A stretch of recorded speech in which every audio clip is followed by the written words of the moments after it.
Okay, so welcome to the January Town Hall meeting. As you all know, we alternate with a campus update, and then the following quarter we have a substantive discussion about an issue that is relevant to us on campus. And so today we are going to hear about the student success work and where we are in that. And before we begin, we always start with our land acknowledgement. We recognize that all of us at UW-Tacoma learn, live, and work on or near the ancestral homeland of the Coast Salish people. In particular, we are situated on the traditional territory of the Puyallup tribe. As people on this occupied territory, we have a responsibility to acknowledge the land, the ancestors who have cared for this land since time immemorial, and all of our indigenous connections today.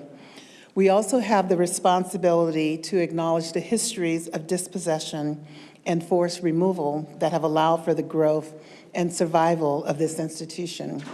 In light of this history, let us take active efforts to partner with our indigenous community members and neighbors as we continue our work together as a community of learners, leaders, and educators. And without action, those are just words. And so I try to find examples of things that we are doing that really make that land acknowledgement real. And so I found something today that I was very excited about because I knew that we were looking at trying to have a micro forest here at UW-T as part of our sustainability efforts. But what I learned today was that they are partnering with our Office of Indigenous Engagement and the Cedar Circle Student Group to label all of the indigenous plant species in both Lushootseed and English, and that they are creating a camas prairie, which is an indigenous plant species of particular interest to indigenous folks here in the Northwest. So I think that is just another example of the kinds of things that we try to do here to especially acknowledge that this land was occupied long before we were.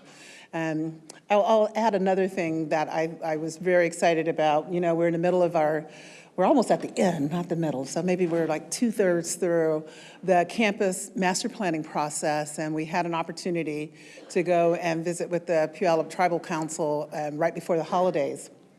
And they were super excited that we were there, but they were also very interested in what we were going to do and had excellent advice for us in terms of partnering on how we move forward with that campus master planning. And then reminding us that this land that there may be sacred sites along here that we should do the consultation with their offices to make sure that we are going about this work in the right way. And so their willingness to partner with us and the excitement about that was really encouraging. So as we go forward, we will continue to be in partnership with the Puyallup Tribe as we develop this campus going forward. So with that, I'm going to turn it over to the dynamic duo, Bonnie and Amanda, to bring us up to speed on where we are. Wait, are you guys going to be now like the fantastic trio? Yes. I have to come up with a different name then. Anyway, thank you, the three of you, Shannon, Amanda, and Bonnie, for your leadership on this, and we'll hear where we are and have some discussion. So I'm taking any suggestions for adjectives that are kind that start with the letter T. So good afternoon, everybody. My name is Amanda Figueroa, she, her. I work in student affairs as the Associate Vice Chancellor for Social Mobility. Bonnie Becker, Associate Vice Chancellor for Student Success and Academic Affairs, she, her. Shannon Carr, Associate Vice Chancellor for Enrollment Services. So for our town hall update, we are going to get into some interactive discussions. But y'all have already heard Chancellor Lang refer to some campus master planning around our space. We know that there's been academic planning that's been happening. Hopefully you've heard Bonnie and I in some configuration or one member of our group talk about student success strategy. We've had sessions across the campus about strategic enrollment planning, and one of the things that we're very conscious of is that these are all strategic initiatives that all connect to the future of the campus, and that we know that we need to continue to do work to make sure that these efforts are connected and woven together to help strengthen the future for the campus. So while the new year typically brings about a certain amount of optimism about the future, some of us recognize that there's still a little bit of uncertainty facing us in the immediate and the distant future.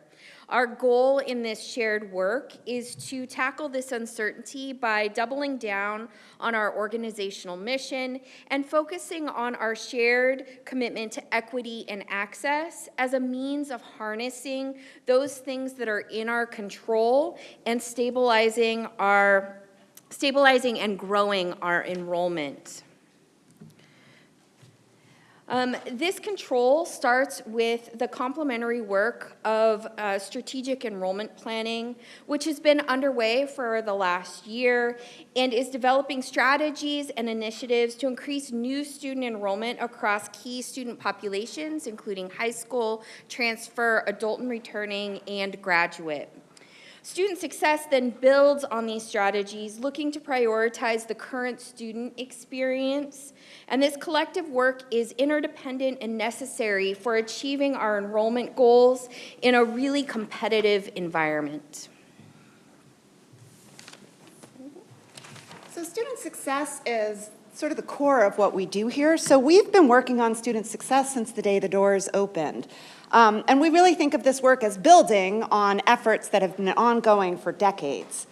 The campus cares deeply about student success, and we all work on it in our own ways, but a big goal of what we're trying to do here is to come together and work on things collaboratively. So in 22-23, we brought together a group that did a landscape analysis looking for gaps and opportunities to improve student success. And as a result, we launched last year 5 working groups around a student success strategy. Graduate student support, removing curricular barriers, first-year experience, high-impact practices, and implementing the Slate student success system. And you'll hear more about that in a moment. 58 faculty, staff, and 1 student were part of those 5 working groups, and they submitted their quarterly updates, and we have a cumulative report with a QR code up here on the slide. If you were a member of any of the working groups last year, can you please stand and be recognized for your work?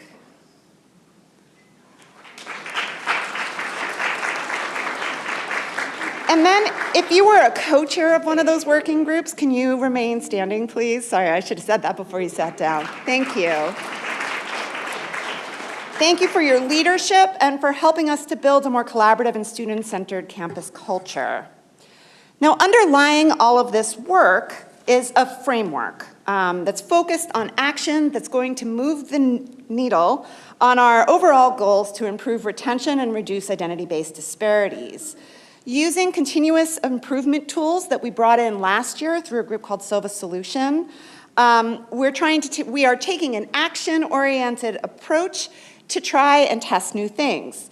And so these frames are all built on data. They're built on what we know about our students and what we think will have the most impact. So specifically, supporting the success of first-year, first-time in college students using a first-generation lens, which we know are the students that we retain least. We call that first 3 or first cubed. Creating programming to nurture the development of students' sense of purpose and sense of belonging. I hope you've heard us talk about this multiple times over the past couple of years. And then challenging ourselves to remove barriers and create opportunities for marginalized students. So there's a lot of work that happened last year, and just some examples included some trying to build on some work that faculty have been leading for a long time around high impact practices. And so what we were really interested in is knowing that there's such an important retention tool, and knowing that our lower division students are the most likely to not persist to degree completion on campus.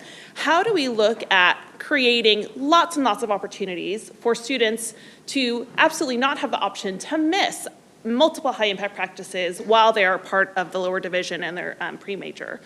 So a course analysis identified that in the lower division, there were only 2 research designated and 1 service designated course in the lower division.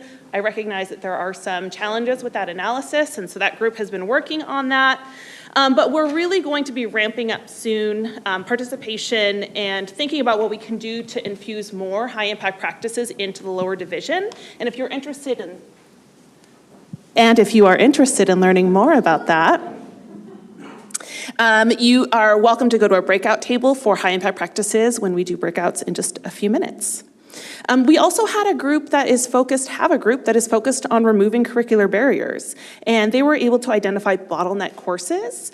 And while lots of folks are familiar in the world of education success with the term DFW, they were actually able to develop a different metric that is more aligned with identifying those things that are going to more immediately impact retention by what they called NSPG, or non-satisfactory progress grade. So those courses where students are either getting grades in courses that are prerequisites for other courses. And so those have been identified. They've developed recommendations as well and developed a white paper, and there's been some tri-campus discussion about how do we address the challenges around course equivalencies. And so some really good work. Again, that full report for what has happened last year is available at that QR code link, or if you look in the Chancellor's webpage. We're going to hear more about some outcomes from last year, but looking back, this is really an initiative about building our muscles around collaborative work. And so we feel like we are in a stronger place for collaborative culture, reduce silos. There's certainly folks involved in those working groups who have gotten a chance to work together and understand a problem from these multiple perspectives, because everyone here is in charge of very important parts of the student experience. We also have a framework. We found that having a framework and reporting deadlines and challenging ourselves in that way helped to move work forward more quickly than perhaps it would have under different conditions. And we also recognized and felt that need that different work requires different structures and endpoints, so we're getting more refined in how we're approaching these things. And finally, we know that measurement can help us focus on what matters, and that we also have recognized this year that we need to create more of a balance between leading and lagging indicators. Speaking of leading indicators, our overall key performance indicators, or KPIs, are drawn directly from the campus strategic plan and include target retention and graduation rates, and we're also working to develop KPIs that focus on post-graduation success of our students. This figure highlights 3 key data points that we are always going to show you when we talk about student success. And so the white bar, we've got 1-year retention, 4-year graduation rates of transfer students, and 6-year graduation rates of first-time in college students. White is starting conditions. The gold, actually the purple are our targets, which come directly from the strategic plan. And then the most recent data, which is from fall 2024, are the gold bars. And I'm excited to share that retention and graduation rates have been steadily improving, with our 6-year graduation rate already exceeding the target. Eliminating equity gaps in these indicators remains a central goal of the strategic plan, as well as our work. And while we've seen progress in some areas, retention outcomes for URM students compared to non-URM students show widening gaps that require focused attention. These complex patterns highlight the importance of deeper analysis and action. So for example, last quarter, we hosted a campus data party to collaboratively explore complex equity outcome data. These sessions helped us to examine how we interpret and respond to equity data, emphasizing the shared responsibility we have in creating meaningful change. And I'll be talking a little bit more about data parties in a moment, but now we're going to shift. We've been talking about sort of looking at what we did last year, and now we're going to shift to looking forward to this year. So we know that looking forward, and when I say looking forward, I recognize we are already 6 months into this academic year, but we knew that starting last summer that we needed to develop more infrastructure and practices for data-informed actions. And so that's where the data parties came in, and more work to come on that.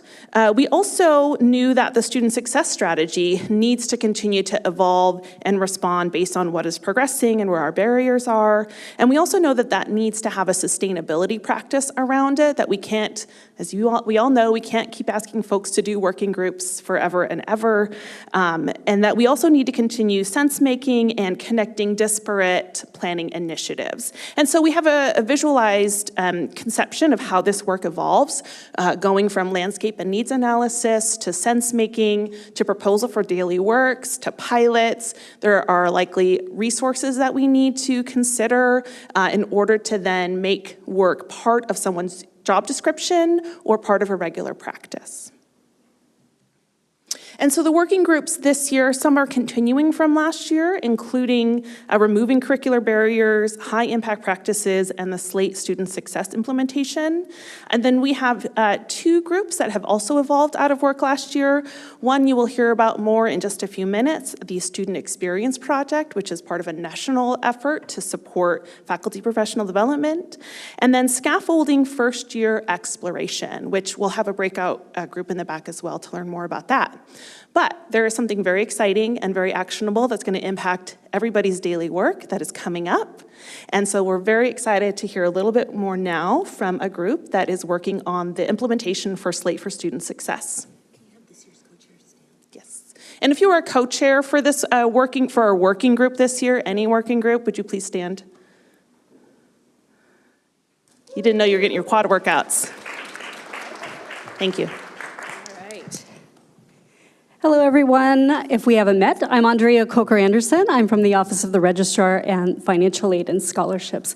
And I'm joined here today by Beth Ann Hoover from the School of IAS. Beth Ann and I have had the privilege, the fun, the joy of collaborating this past year on the SLATE for Student Success implementation. So what is that? It is a tool. Virtually a program, a system that we're going to be using that coordinates a lot of things that we're doing individually in separate systems on our campus. It is highly collaborative, as you'll see, because we are representing 2 different areas of the university.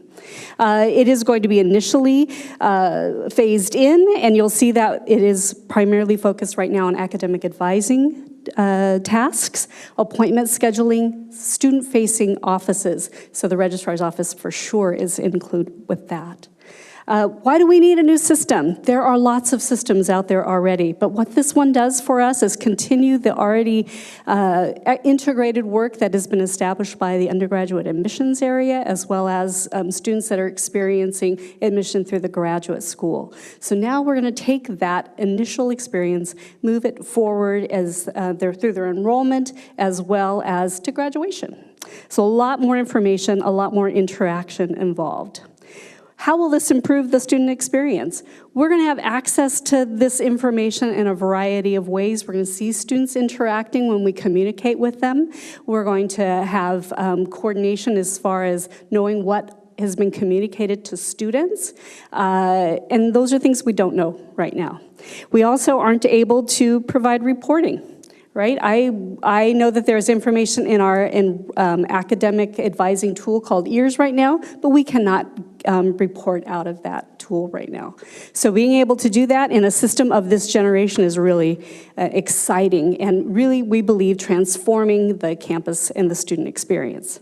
And you might want to know, how will your work change following this implementation? So for some of you, our student appointment scheduling and notes are going to be built into SLATE, or there will be that option. For some of the advisors that are very excited about this, we get to be the first pilot group, but this is cutting down on the number of different types of applications we'll be using on a regular basis. These appointments will also be tied to a student profile, so we can see comprehensively what that student experience is.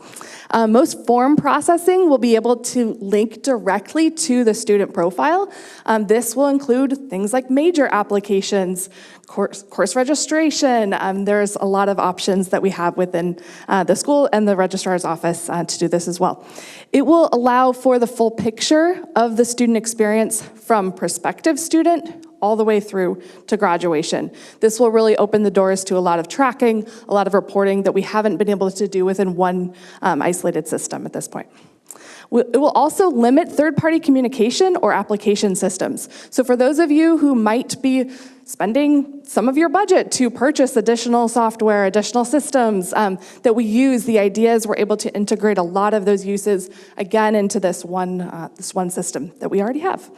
When will we see Slate for Student Success live? Soon. The slow rollout is happening this quarter. So we're, again, beginning with academic advising use for appointments and notes, and then there'll be a slow progression beyond there as we start to build out different parts of the system. And finally, how can you learn more about this or get involved if you're interested? Please do visit the website that Amanda referenced earlier through the Office of the Chancellor. There are regular updates. We do weekly meetings with our consultants. Those are updated on that weekly basis. You can see the progress that's being made so far, as well as some examples, timeline, goals, etc. There'll be upcoming information sessions as well, and you can always reach out to Andre and I, too. We'll look forward to seeing you in a breakout session. I'd like to invite up Joyce Dinglason-Penlilio to tell us about the Student Experience Project. Good afternoon, folks. And some of you may have heard a bit about the Student Experience Project, which, as you heard from Bonnie and Amanda earlier, was a spin-off. We call it a spin-off from the last year's first-year experience work group. So we call it SEP. It essentially is a professional development program that we launched for our faculty across our campus. The intent is to build a community of practice whose goal is to address experience gaps for structurally disadvantaged groups of students.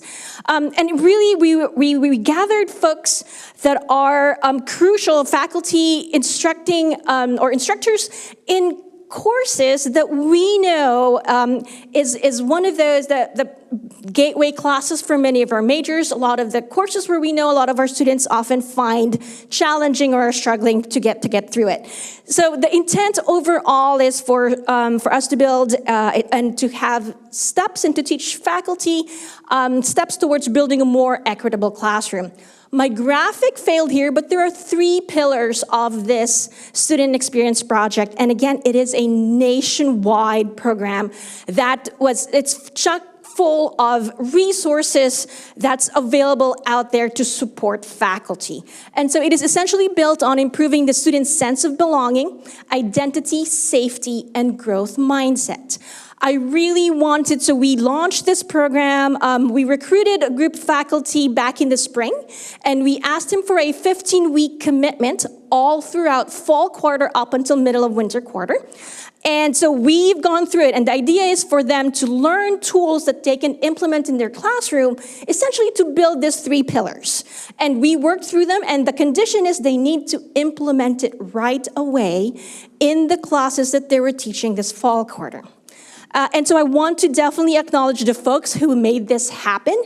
I was not a one-woman show. We had support from Academic Affairs and Bonnie to provide us with resources to launch this. But my key co-facilitators are present here. I want to acknowledge Dr. Emma Rose, Dr. Anaid Reina, and Darcy Jarson, who were critical in helping us build this community of practice. And these are the 10 faculty and staff who supported, who participate, still participating. They're still on the hook up until a few more weeks from now. And so I want to make sure I acknowledge all of the work that they've put into. So the key things that we started with revising, providing faculty with tools in revising the language in their syllabus. And it's something, and what was really good about this program is these are low labor things that we are telling faculty that they can easily implement in their courses. We also provide them with tools on how to provide feedback that helps with the growth mindset.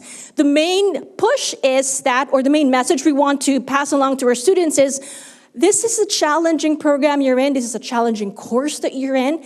And folks, just personally for me, I launched all of these techniques in my Organic Chemistry 1 class this fall quarter. And the idea is, yes, it is challenging, but we are here to support you. Is the main message, and we showed tools to faculty on how to effectively provide those feedback in different assessments that they have in the 10-week quarter. But one of the key things that we also implemented as part of this particular program is to survey students. They got surveyed quite a bit. But the survey is a little bit unique to some of the typical surveys of like, what can this class do for you, or how does it? It's more really trying to get to the student's sense of belonging and identity safety. So we were fortunate enough to work with some of the resources, again, as part of the Student Experience Program, and it was based on what we call the Ascend platform. And I'm just going to briefly show you a couple of the results of this survey. So students were typically asked to either do 2 surveys throughout the 10-week quarter or 3 surveys. It's the identical survey that we sent them, and so we were trying to get faculty to get tools on how to make sure that students actually voluntarily participate in this survey. So the one thing is we asked students to complete this, and one of the biggest results from the surveys that we got, and we pulled this from all of the students from all of the courses of those 10 faculty that participated. So we have data for about 320 or so students from this last quarter. And so one of the key things is right away is this idea of communication fidelity. That scored fairly high. 91% of these students who surveyed knew that I believe that this particular question in survey says that the information that I am giving to this survey is going to be used by my faculty to help improve my experience in the class. And so that was one of the things that really came up that was bang on, and it's a really good tool. They give faculty a pat in the back when your scores are great. But the rest of the survey is really built upon some of these critical learning conditions, is how we call it. So there's belonging, certainty, identity, safety, institutional growth mindset, self-efficacy, social belonging, social connectedness, trust, and fairness. And again, what we've got here, again, you see about the roughly 320 responses that we've collected in the 10 weeks. And the rated positivity on this survey are fairly solid. I am going to highlight one little thing there, and I'll come back to that in a second. But what we see on the right is their plus or minus based on the change in responses over the 2 or 3 times they were surveyed.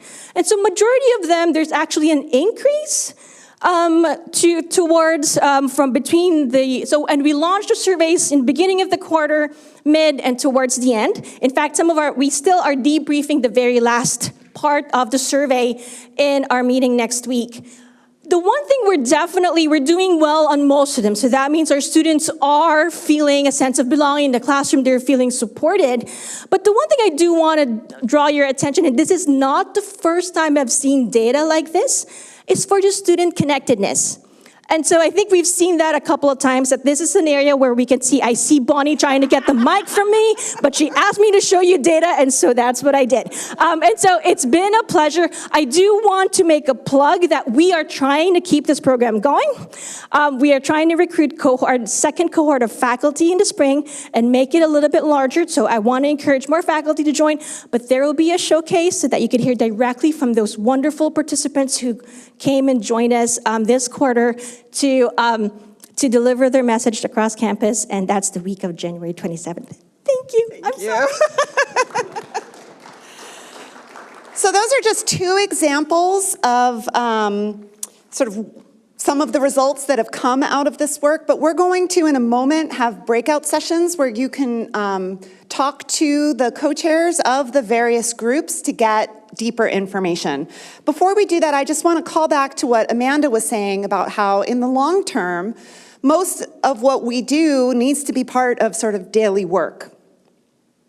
And so there are a number of things that over the past 2 years, that we've seen some exciting developments, and some are directly tied to our work in the student success strategy. Some are not. Some are happening elsewhere on campus, but we're all complementing the same set of goals. So, for example, our academic advisors have built some central infrastructure for cross-campus collaboration, including the Academic Advising Leadership Council. Building on those efforts, and with a program review conducted by NACADA in the spring, we are currently searching for a new director of academic advising. That position closes on Friday. Tell your friends. This new role will enhance coordination and assessment of advising across schools while maintaining our existing decentralized structure. Together, these developments are going to create some infrastructure that we can use for institutionalizing some of the recommendations that come from our working groups. Also, Career Development and Education has relocated to the first floor of GWP. There's no change in organizational structure, but the co-location provides opportunities for the various offices there to work together. Deeper collaboration between career services, advising, and the other units in the area. And this will hopefully start transforming that suite into a dynamic student success hub. Outside of our strategy is a ton. I'm always afraid to put a couple of examples because I want to give everybody's examples, but a couple of examples of some things that are happening on campus that are aligned with this work include the revision of CORE, led by Dr. Deirdre Raynor of the Office of Undergraduate Education, and a number of faculty development initiatives, including the incredibly successful, long-standing SEED professional development, and Heather Dillon from SET has a newer faculty development around undergraduate research. So these examples remind us that student success is a shared goal, one that involves collaborations across units and a commitment to ongoing innovation. And I told you, we're just about to the breakouts. I told you we would talk about the data parties. So Amanda also mentioned, in addition to the institutionalization of our work, the need to have more metrics that help shape the direction that we're going. So a major goal for us this year is to develop what we're calling a common outcomes framework, a set of metrics that are more immediate than things like retention, that help us directly assess the outcomes of our work, both for the student success work and for the individual units. So we've started a series of events called data parties. The purpose is to collaboratively interpret our data and grow our capacity to use data to drive action. We're calling them parties not because the subject is light or unimportant, but to bring a spirit of joy and welcoming to data analysis. So we're starting with the notion that all of us in this room and on campus are data people with a unique perspective that helps make us stronger together. The next data party is going to be on February 3rd from 2 to 4, save the date. And we're going to talk more about the Common Outcomes Framework there. And I think I go to Amanda. Great. Okay, so a lot of information, and now there's an opportunity to connect around the topic of your choice. So I'm going to invite the co-chairs to please head to the back of the room. On your tables are signs that will help folks to identify which table you're at.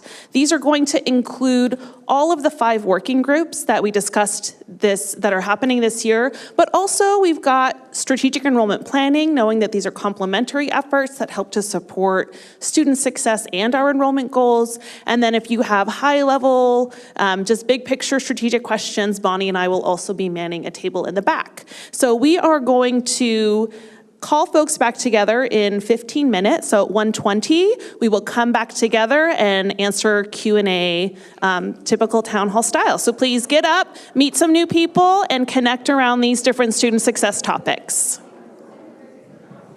We're going to try and bring everybody back together for a Q&A, given that this is a town hall. We want to thank all of the participants who engaged. I heard some really great conversations, but I particularly want to thank the co-chairs for coming in and representing the incredible work that they are doing. And I think we are now going to move into our Q&A part of the town hall. Amanda and I are very proud of ourselves that we are actually on time with the agenda that we set.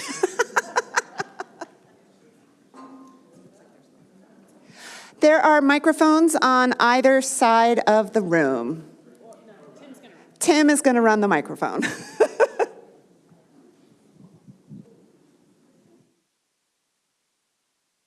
And Joe. Uh-oh. Well, I have a question. Can I get like a thumbs up if you learned something new today from the town hall? Nice, nice.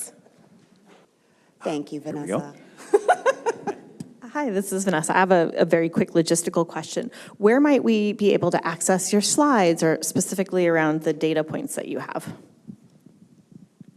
I believe we can put that, Joe, in the what you need to know.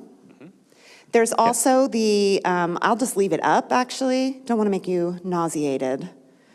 In this report, you can also find all of the data, which will all be updated.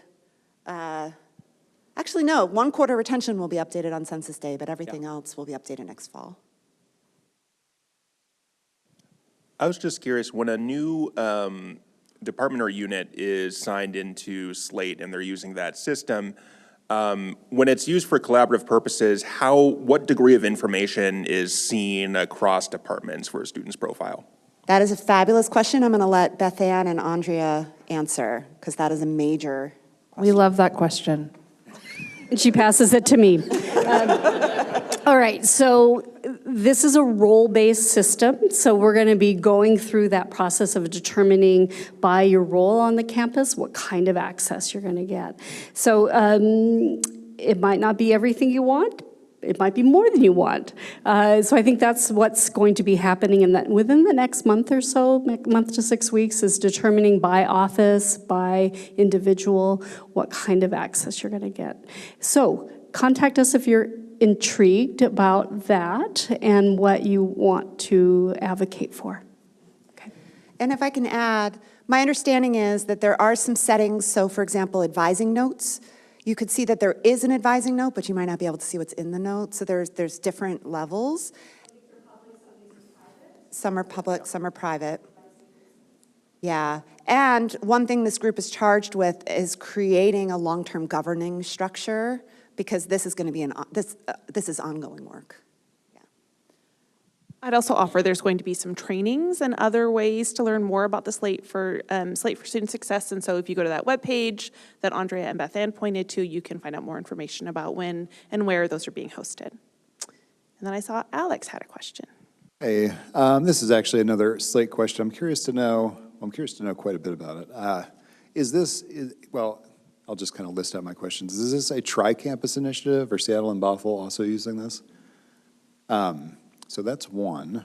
The other question is we were talking at the table about sort of some of the things we already subscribe to, or I guess these websites or clearinghouses for information.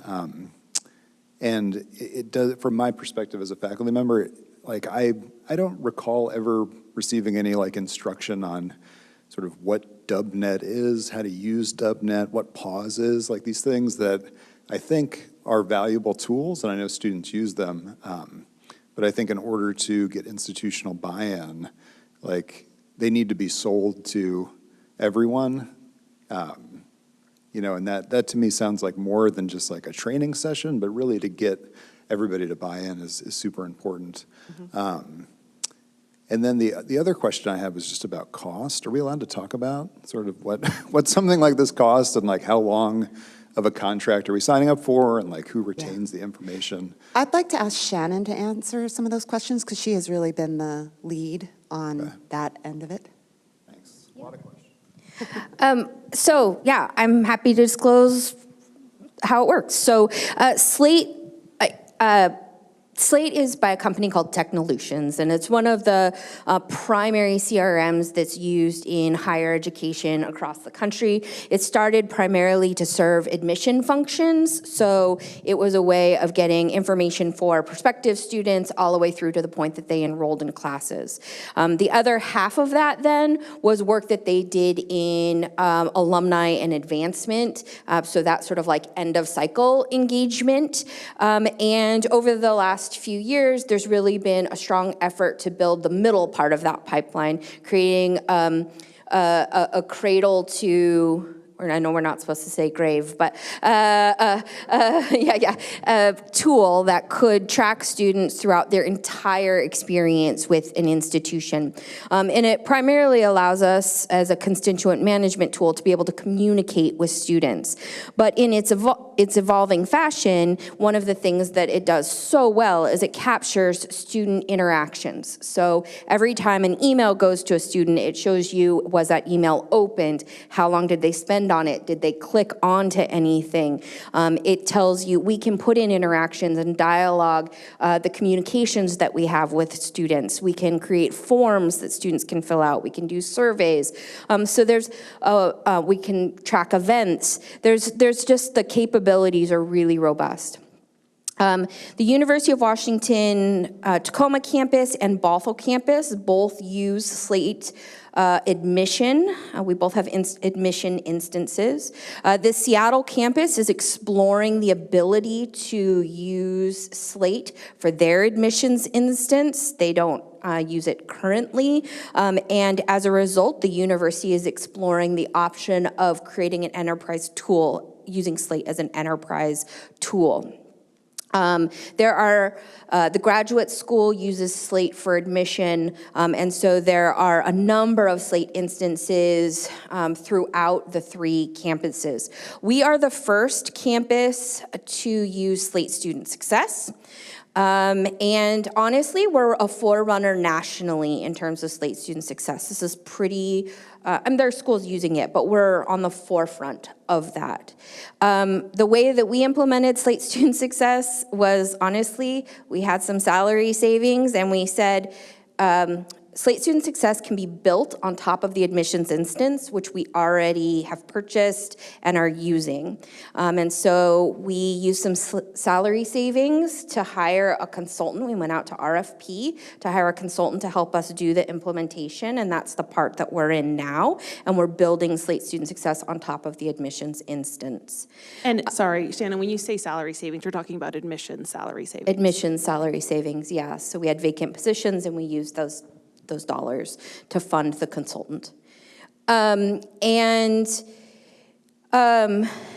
terms of overall cost to the institution, we spend about $50,000 a year on the Slate admissions instance. It manages all of our applications, and I don't see us moving away from that. And Slate Student Success cost us nothing outside of the consultant fees to implement. So there's no additional costs and there's no per person licensures. So it's just a flat rate for the instance on a yearly basis. So did that answer all your questions, I think? We're in a 4-year contract that gets reviewed every 4 years. In Bothell, they use a system called EAB Navigate that does some of the similar things that Slate Student Success will be doing. It is a lot more expensive, indeed. Any last-minute easy questions? If not, I think you know where to find us. What's that? Sheila, any final comments? Chancellor Lang, if you'd like to close us out. I would like to just say join me in thanking all of the presenters, all of the co-leads for the groups. The evolution of this work is just inspiring, and I never imagined when we first started talking about this that it would get to this point, but it is so wonderful to see just the incredible work, and it's thanks to the leadership of all of you in the room, people who, you know, you have day jobs, but you serve on these committees. You care about what happens to our students, and you care about their success. And so I just appreciate that so much. So thank you. Everybody join me in. February will be an update, and we have some really important updates coming up. We will have our master planning framework to share. We'll have a lot of we just have a lot of things going on that you all need to know about. The legislative session starts next week, and there are some budget issues for the state. We'll have more information on that in February, so see you all in February. Thank you.